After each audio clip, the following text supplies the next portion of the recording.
No one had ever seen a man so brazen. He walked straight into the road wielding a 3-meter-long spiked mace, blocking a luxury car without hesitation, then calmly gave the driver a friendly warning. "Sir, get your taillights, please. Your last warning. What's wrong with my taillights? They're broken."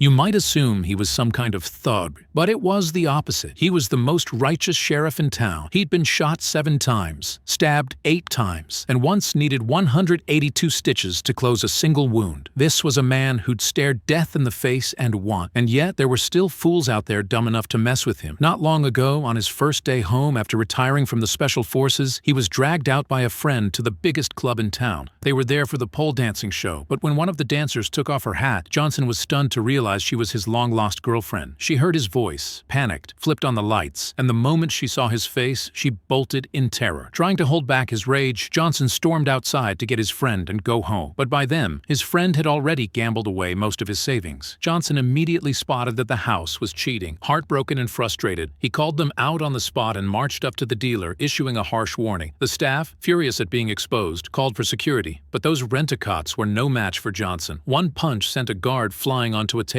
A headbutt and an elbow strike dropped another. While subduing an armed thug, another guard snuck up from behind and tasered Johnson, knocking him out cold. They dragged him into a back room and strapped him down to a butcher's table. One of the thugs, Jack, tried to rip the pendant from Johnson's neck, but even unconscious, Johnson reflexively locked him in a chokehold, only to be subdued a second later by a brutal punch from Jack. A long-haired goon pulled a small knife and in a fit of rage slashed Johnson open from chest to gut. After delivering a total of 81 savage cuts, they dumped him on the side of the road like trash. Miraculously, Johnson survived. A good Samaritan found him and rushed him to the hospital, and after months of recovery, he was finally discharged. The club's owner came to him, pretending to apologize, even offering him a huge stack of cash in an attempt to buy his loyalty. But Johnson wasn't someone who could be bought. He went straight to the police station to report everything, only to discover that the entire force had already been paid off. He was completely on his own.